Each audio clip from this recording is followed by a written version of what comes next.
और फिर राजा परीक्षित को सुखदेव जी महाराज ने नरकों की कथा सुनाई। 28 प्रकार के नरक की कथा सुनाई। आप सब जानते हैं कि नरक में हम आप यहां जो पाप करते हैं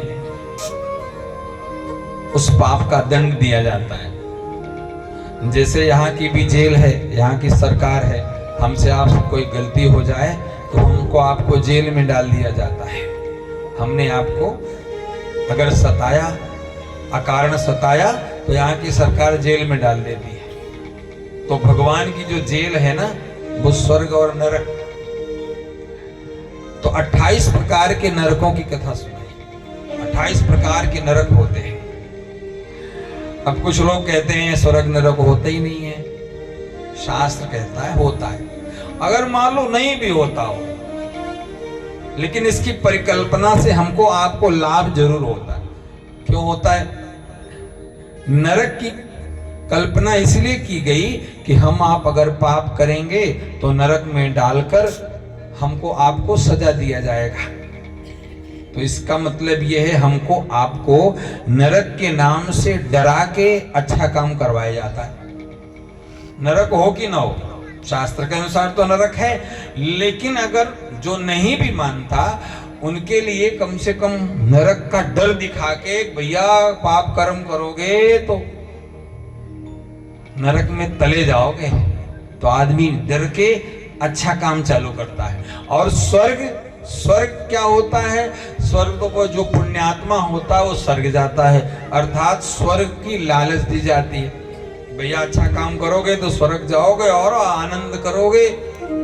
तो स्वर्ग के लालच में भी हमसे आपसे अच्छा काम हो जाता है, और नरक के डर से भी अच्छा काम हो जाता है। तो नरक स्वर्ग हो कि ना हो, लेकिन उसके नाम से हमें आपको लाभ तो हो रहा है। तो 28 प्रकार के नरक की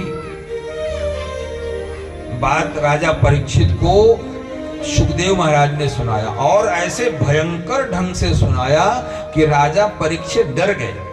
गुरुदेव, संसार में कोई ऐसा प्राणी नहीं है जिससे कोई ना कोई गलती ना होती हो। तो महाराज, अगर कोई गलती हो जाए तो नरक से बचना है तो क्या करना चाहिए?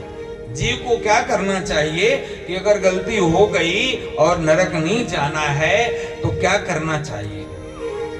तो सुखदेव जी कहते हैं कि हे राजन, अगर हमसे आपसे कोई पाप कर्म हो गया है तो उस पाप कर्म का पश्चाताप कर लेने से पाप नष्ट हो जाता है। जैसे हमने आपने कोई पाप कर्म किया और वो पाप, उस पाप को नष्ट करना है तो एक बार पश्चाताप कर लें कि भगवान मेरे से गलती हो गई, अब ये गलती नहीं होगी। इसका मतलब ये नहीं है कि आप पाप कर्म करते जाओ, पश्चाताप करते जाओ पाप कर्म पश्चाताप। इसका भी एक नियम है। आप अति पापी बनोगे तो पश्चाताप भी वहां कार्य नहीं करेगा। तो राजा परीक्षित ने फिर निवेदन किया कि गुरुदेव, आप कोई ऐसी विधि बता दो कि पाप हो ही नहीं, पाप नष्ट हो जाए।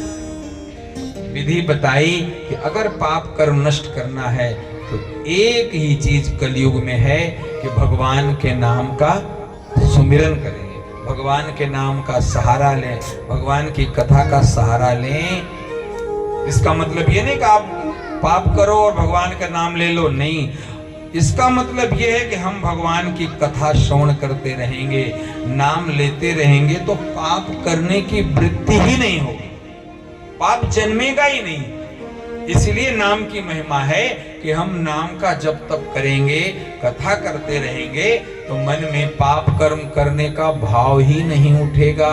अगर पाप हो भी गया तो नाम का इतना प्रताप है कि पाप को नष्ट करेगा। तो नाम की प्यारे बड़ी ही महिमा है, भगवान के कथा की बहुत ही महिमा है।